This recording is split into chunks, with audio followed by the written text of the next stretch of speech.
মেধাকে উজ্জীবিত করি, আলোকিত সমাজ গড়ি এই মহৎ স্লোগানকে সামনে রেখে আবাবিল সমাজ কল্যাণ সংস্থা সমাজের অবহেলিত, দরিদ্র ও সুবিধাবঞ্চিত মানুষের কল্যাণে নিরলসভাবে কাজ করে যাচ্ছে। তারই ধারাবাহিকতায় নড়াইল জেলার একটি মাদ্রাসা ও এতিমখানায় অধ্যয়নরত একজন হাফেজ ছাত্রকে পাঞ্জাবি, পায়জামা এবং এক পিস লুঙ্গি প্রদান করা হয়েছে। উত্তোলন ২,৪০০ টাকা, খরচ ২,৪০০ টাকা। ছেলেটির পরিবার দীর্ঘদিন ধরে চরম আর্থিক সংকটে ভুগছে। নিত্যদিনের মৌলিক ব্যয় নির্বাহ করাই তাদের জন্য কঠিন হয়ে পড়েছে। ফলে সন্তানের পোশাক, পড়াশোনার অতিরিক্ত প্রয়োজন কিংবা ব্যক্তিগত চাহিদা পূরণ করা তার মায়ের পক্ষে মোটেও সম্ভব ছিল না। অর্থনৈতিক অনটনের কারণে হাফেজ ছাত্রটির জন্য একটি ভালো মানের পোশাক কেনার সামর্থ্যও ছিল না।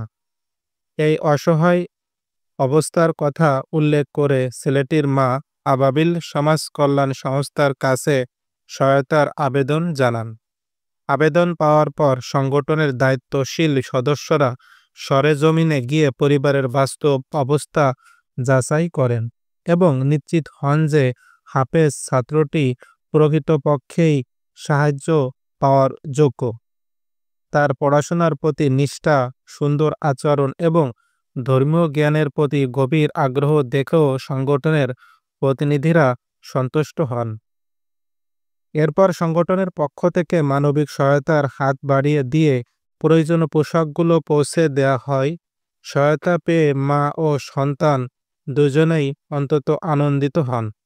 তাদের চোখে যে স্বস্তি, শান্তি ও কৃতজ্ঞতার ঝিলিক ফুটে উঠেছিল তা উপস্থিত সবার হৃদয় ছুঁয়ে যায়। আবাবিল সমাজ কল্যাণ সংস্থার এই ক্ষুদ্র উদ্যোগ হয়তো সংখ্যায় ছোট, কিন্তু এই পরিবারটির জন্য এটি ছিল এক বিশাল সহায়তা। দুঃখ সময়েও বুকে ধরে রাখার মতো এক টুকরো আশা, একটুখানি আলো।